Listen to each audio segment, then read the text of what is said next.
What's up? How's it going? It's so good to see you both. How's it going? Hey, Karina. Hi, how are ya? I haven't seen you since we were in Russia together. I know, like, geez, talk about going back. But look at us You here. were working the stage and everything. Good to see you. Uh, you too. And, and congrats to Canada. Thank you. Yay, gold medals. That's what we're about. So Like, yeah, excited to be on this call. I know. Some of my faves. This is awesome. yeah, it is. It really is such a pleasure. Thanks to everyone who's joining in right now. Um, we'll give it a minute. We'll give it a minute for everyone to get in. You know, everyone's getting home from work. Karina, you are already dancing. Do you have music going on, or is No, it? you know what? This was where you have to start singing. I think everybody wants you to start singing. This girl is on fire. That I can't sing, but I But if just did. you start the song, everybody's gonna go for it. It's impossible not to. I'll have to tell you a story about singing that on the street with a woman who I was passing by. Someday, we'll get there.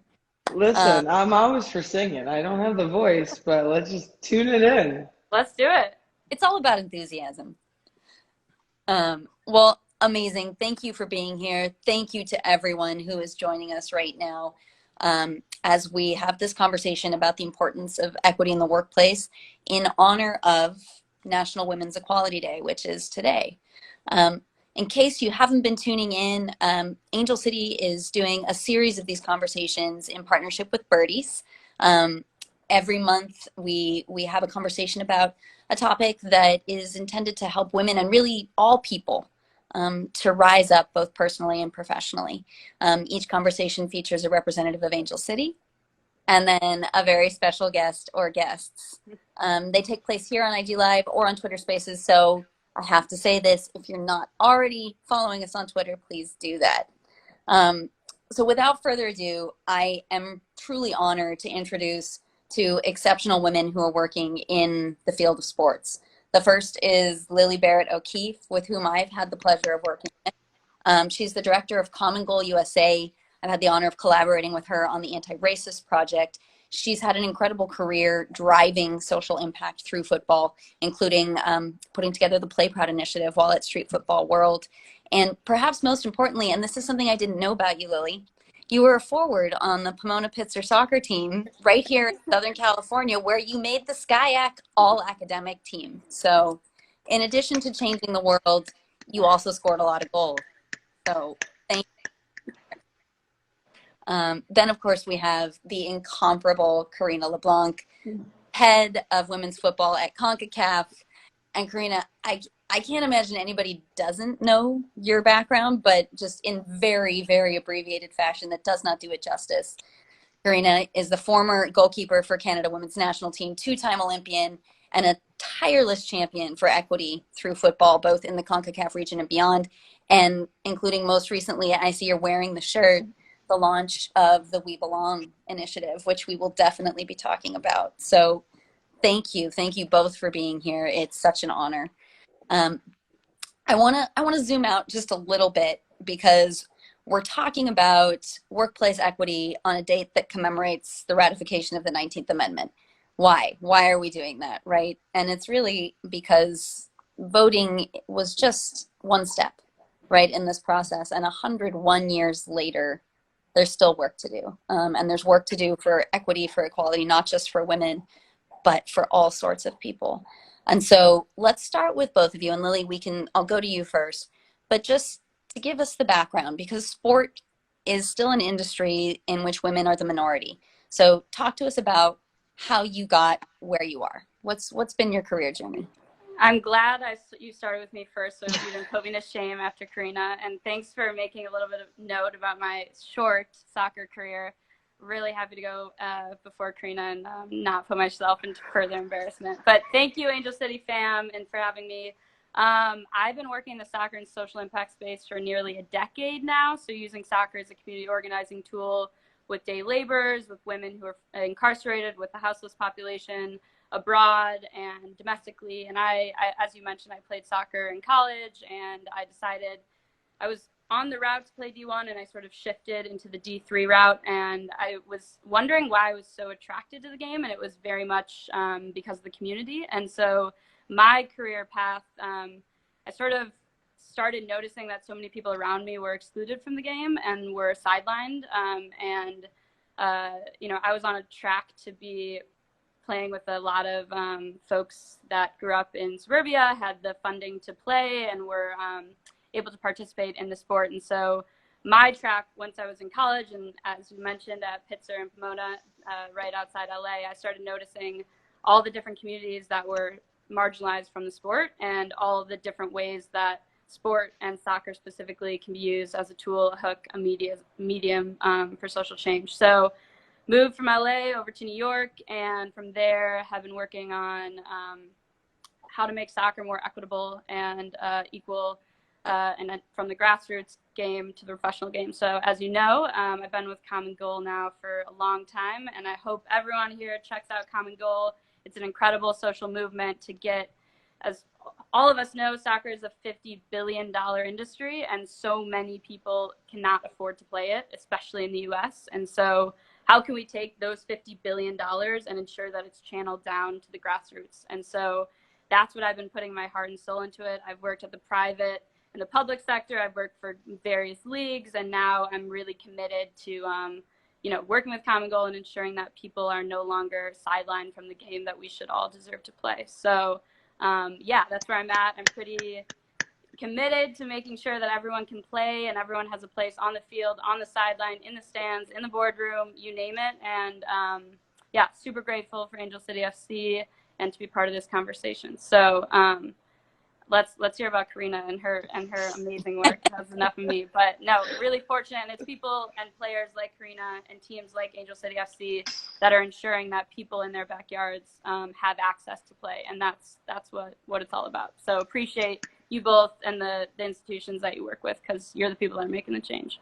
Am I allowed to heart? There's all the hearts. I want to give all the hearts to you, Lilly. No, that heart. I'm giving you heart.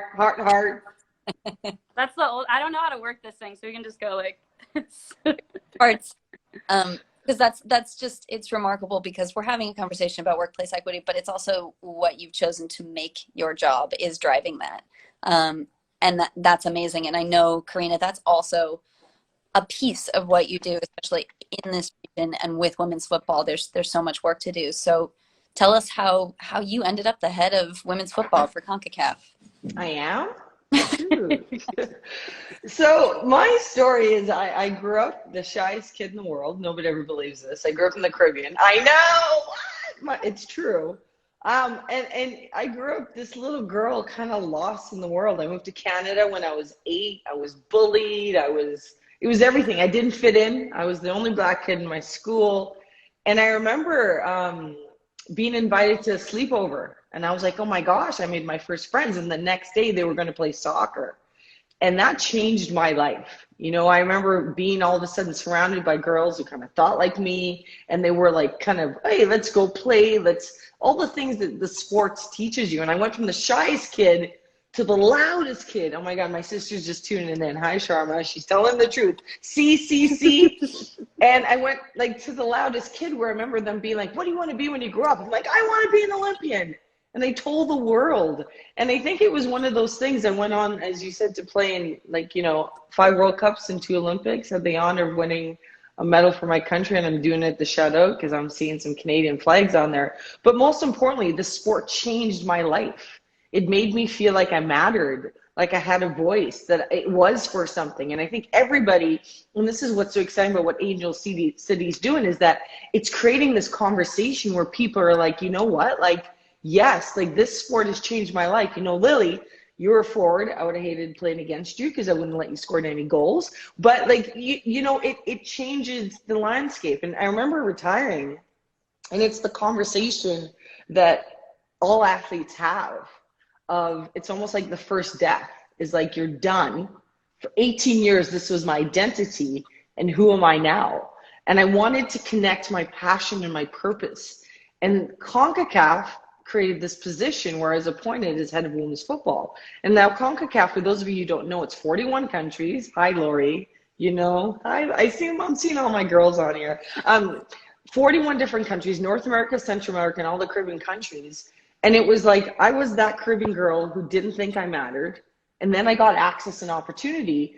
So it was the opportunity to connect my passion and purpose and share my story into every young girl in these countries to say, you matter, join this sport. You may not go to a World Cup, you may not go to Olympics, but in the sport, you learn so much about yourself. You learn how to be confident. You learn how to fail. And that failure is awesome. And there's so many different layers of it. And we talk about this on a special day like today, but it comes down to access and opportunity and knowing that I can do it, right? Like there's the amount of girls that I've had the little conversations with at our youth tournaments where they're like, I want to grow up and be an engineer. You're like, you can do that, right? And soccer and the sport does so much more than just winning games. It changes your lives. It's game changing. And I think how I ended up at CONCACAF, I'm still trying to figure that out. But I'm so happy to be here because now it's 41 different countries that we get to have this conversation and say, hey, like, and yes, we belong. We'll talk about that after. But we belong here and we're here to do great things. And women's football is not the future. It's the now, it's the here. And that's why we're all in this conversation because everybody here is like, where are we going? Let's do this together because this game changes lives. I think that's like mic drop. We're done. Good night, everyone. I think it answered in some fashion or another every question I was going to ask. But I think the thing that I'd love to just like dig into a little bit, because we talked about modeling being important and we've talked about, you know, access and opportunity. I think the question that I want to hear the answer to, and Karina, we'll start with you, is what does equity actually mean to you?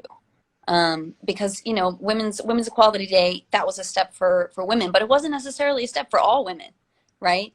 There were all sorts of barriers still. And in this time, you know, again, 101 years later, there's so much that goes into equity. So what does it mean to you to have equity in football in your work? Like there's just so many, it's like, what conversation do we want to have? The part of me being a Black woman, the part of just me being a woman.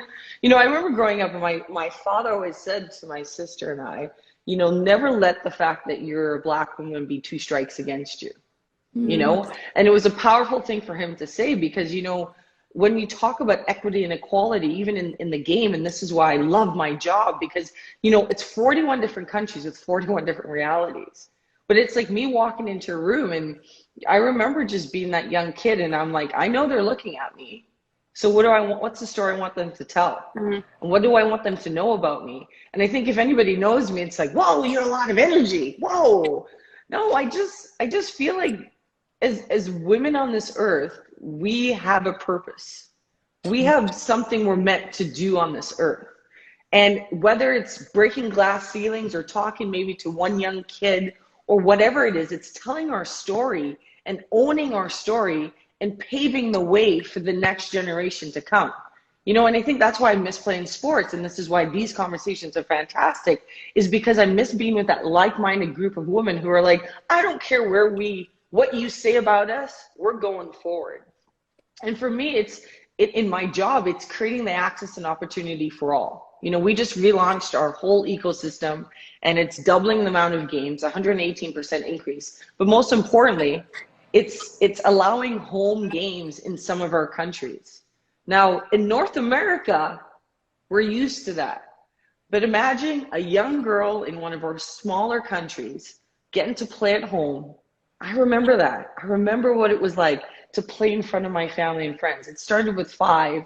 And then when I retired in 2015 World Cup, it was sold out stadiums. But I remember what that was like to walk out in front of your family and friends. But most importantly, young girls get to see people that look like them, talk like them, do things that they want to do. And so when we come back to this whole thing of like, what is equity and equality? For me, it's advocating the opportunities that we as women, no matter your background, your race, your gender, your pronoun, no matter what it is, us owning who we are and saying we're breaking through, we're doing big things, but football is the opportunity to do that. So with my job at CONCACAF, it's access, it's opportunity, it's getting women to tell their stories, it's getting the players to own who they are, no matter who you are. Own you who you are. Tell your story, because there's a little girl watching being like, wait, that's me. But then for me as a human being, I have a young girl now, a little baby girl. She's 16 months old. And for me, I'm like, I'm going to make this world better for her. And I'm going to make sure that she has access to everything. I'm going to make that sure she doesn't feel less than, but she feels equal to anybody she walks into a room for. And, you know, I'm going to stop there because I can go forever. But I think, I think it's just like Julie says, own who you are, be who you are. Like, just, I think it's the equity and equality and all these things. There's so many different ways and people can look at it, but it's every single person today saying, what is the role I'm playing for the future generation to make it better? And let me just own that. And I think that's so encapsulated in We Believe as, you know, a movement, a slogan, a hashtag, this idea that you feel like you belong, that you don't feel out of place ever. And that's such an important concept, and it's foreign to some people and all too familiar for others. So Lilly, you know, from your perspective, when we talk about equity, when we talk about belonging, what does it mean to you? Yeah, I mean, my mind was spinning during that.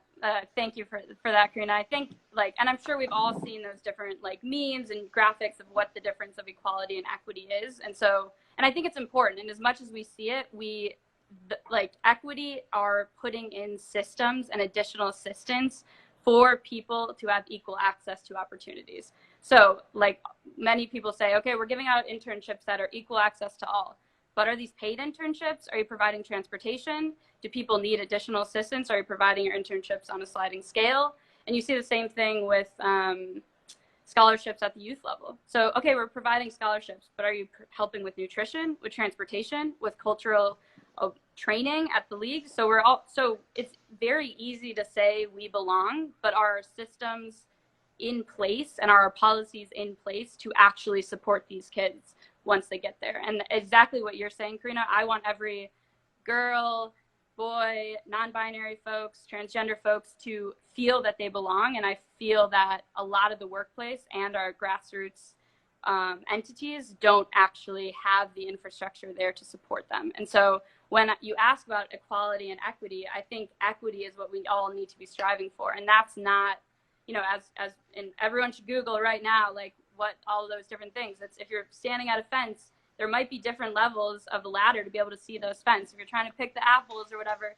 there's different levels to be able to pick those apples. So everyone out here that's running a business or running a youth team, scholarships are great, internships are great, but, like, increase those pipelines. Are you providing transportation for kids that are living in the inner city? There's so much more that we can be doing. And I'm just seeing, like, as we're talking about the workplace, so much stuff that's happening in the professional sphere in soccer, at the league level and at the grassroots level. It's all the same thing. So many people, like you said, Karina, do you want to walk in as a Black woman, as a player? We all feel, and I feel this as a gay woman. What I want, like, how do I compartmentalize myself in what situations rather than just being a whole person? Do I want to be a gay person? Do I want to be a gay soccer player? Do I want to be a soccer player? Do I feel safe coming out? Less than 50, I think it's close to 50% of LGBTQ people in the workforce are not out. 4 out of 5 LGBTQ players are not out to their coaches. So things aren't changing when you're in organized sports and when you're in the workforce. So I think we all should own who we are, but we also need to ensure that, especially people on this chat, if you are managing teams, if you're managing coaches, to ensure that you have the policies in place to, like, really honor those people and make sure that they do belong. And it's more than just the economic barriers. It's cultural barriers. It's geographic barriers. And so, yeah, that's what I think about when I think about equity. So there's, I mean, again, you know, 30 minutes is not enough for us to cover everything, but we can't stay here for like a few hours. We can just hang out. Okay. Wants to stay, I think it ends after an hour.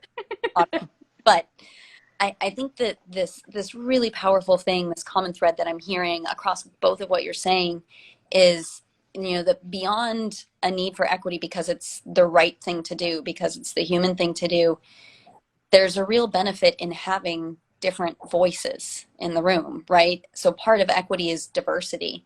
And Lilly, I would love if you could speak to, you know, what you see as the benefits of diversity in any group, be it, you know, your work or on your soccer team, whatever it is. I mean, there are no negatives to diversity. That's always my, like, it just enhances. And that even when we're seeing of like the way we're crowdsourcing, or like, we all don't want a homogeneous way of thinking. And so we all want we can't win a game with 11 goalies. No offense, Karina. Maybe you could probably win. Okay.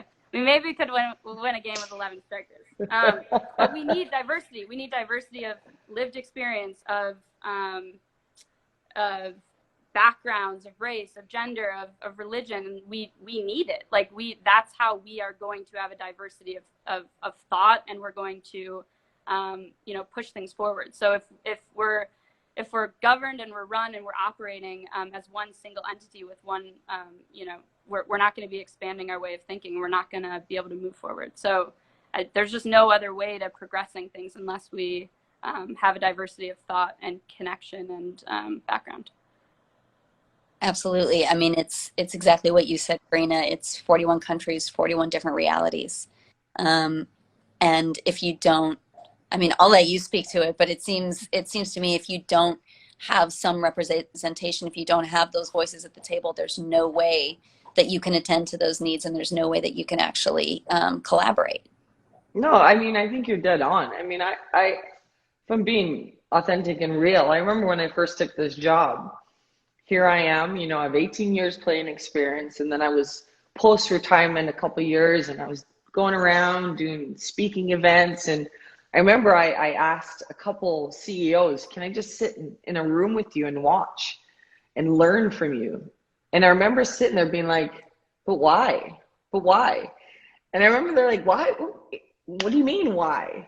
And I was like, but why are we doing this? Why are we here?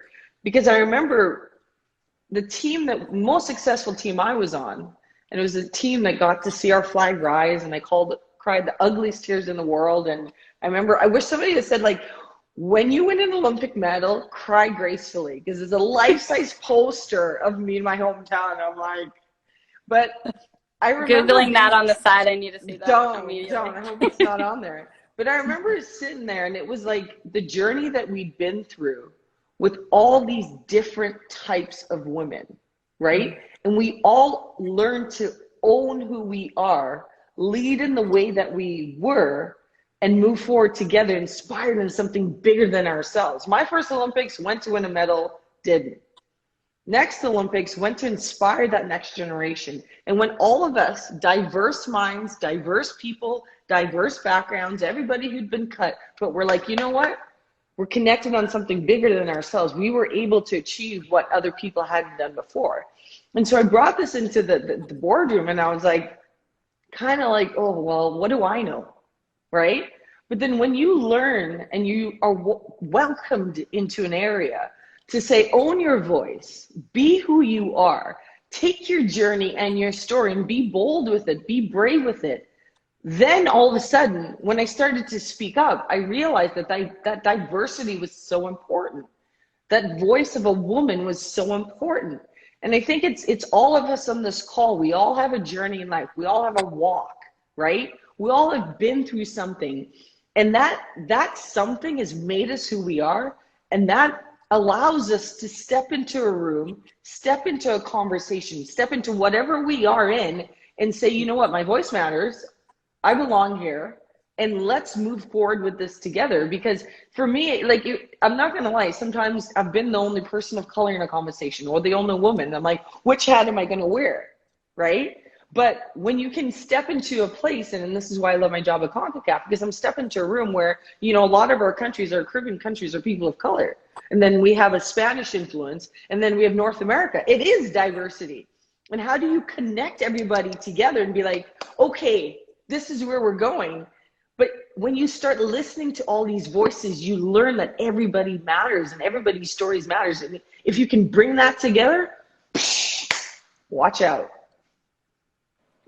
That sounds. How do we do that? That's figure out the why. That's on the next. You gotta figure out the why. You gotta figure out your why, and that's it. We're here having this conversation. I mean, I think that's what's clear. Lilly, you have your why. The Angel City has their why. And it's not a personal why. It's a game-changing why. It's like, we're going to do big things. We're taking these athletes and we're using their voices. And I think that's one of the biggest things is for athletes, help them see that their voices matter, right? In all of these, like everyone on this conversation, I'm looking and it's like, you know, how, start with the why, get back to the why. Like if you every day, and it's a heavy question, but if we can answer why we're doing all of what we're doing, it's going to start moving this conversation forward rather than us being all over the place, you know? Mm-hmm. So, I mean, I'm simplifying it, but start with the why. That's a very, very good place to start. And I think that each of you really has given us your why, and hopefully certainly made me think about my why, which is something that honestly I have the honor and privilege to do every day at Angel City in the work that I do, and then go do the work. We're coming up on time, so I do want to just ask, you know, any final thoughts about equity in your workplace, which happens to be in sport, and you know what sort of concretely we can do to push this forward. Lilly? I'll use one of my favorite stats. So out of all CEOs at Fortune 500 companies, 90% of women. So only 6% of all 500 are women, but out of that 6%, 90% of them played competitive sports. And so out of all those numbers, 90% of them played competitive sports. And out of all 500, there's only 5 black professional CEOs in Fortune 500 companies, and there are only 3 gay people.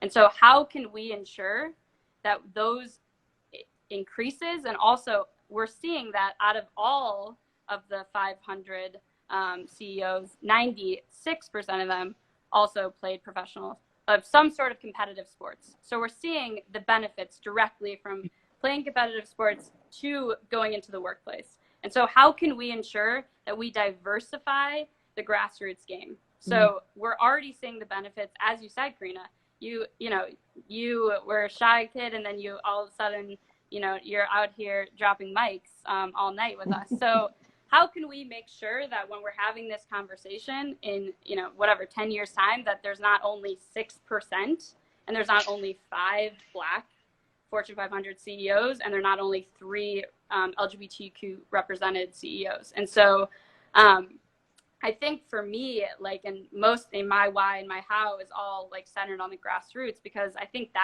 those are the leaders that we're building, and we're seeing at some of the largest companies in the US, the people that are at the top, a lot of them it's a homogenous group, but they're all athletes. And so what can we do to ensure that our athletic pool, because we know how much it benefits people's, emotional and physical health, that we diversify that pool? And that, again, comes back to what you said around equity. And so, yes, internships and equal opportunity is one thing, but creating systems and policies to be able to assist people. So when we're talking about this, we're like, okay, 55% of Fortune 500 companies are run by women, and they're Black, brown, LGBTQ, trans, and 100 of them played sports, and they are not bankrupt or their parents aren't bankrupt from sending them through, competitive sports. So for me, I think we all know the benefits of sports, and I think that it starts young, of ensuring that kids have access to play. And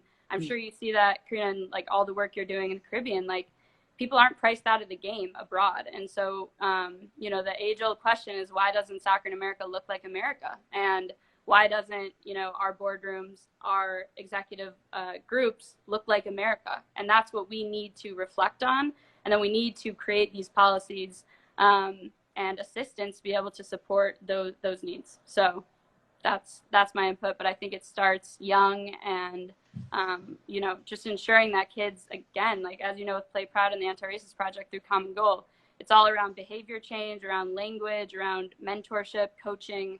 So if anyone's working with young people, you have a huge impact on their life. And if they're going to be that percentage that we're talking about that played competitive sports and now are, leading, our country's various places in the workforce. So yeah, it's important, but we all can make a change by, you know, working with some of the folks that we all work with on a day-to-day basis. Absolutely. The power of sport is undeniable. And I mean, I think we can all, at least the three of us on this call, I would guess, agree that it's not about, I'm just going to say it's not about the pay to play model. It's about giving the access to every kid who wants to. So any last thoughts here on this oh so short conversation, Karina? I got two. One, Yeah. I got to plug the We Belong, because Julie made a video for us earlier today, and it's about telling your story, why we belong here. Women's football is not the future, it's the now. And the more that we can share our stories and say that we belong here, the more that we can use these stories to inspire all 41 of our countries. So I want to challenge each and every one of you to please tag CONCACAF W and share your story. And then I'm going to end with this, because I'm reading all these comments, and I love it for saying we belong. I think we need to personalize this. When we talk about equality, when we talk about equity, and I know I already talked about the why, but each and every single person on this call right now needs to personalize it. They need to say, like, why do I care?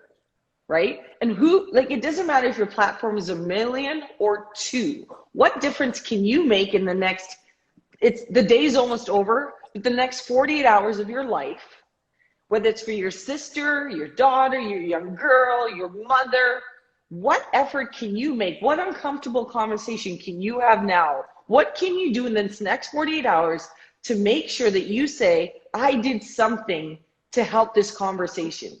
Because this is great for us to sit here. And I mean, Lilly, you, like the stats, I was like, got the pen, writing it out. But the thing is, we know these stats, we've heard the stats. What are we doing about these stats?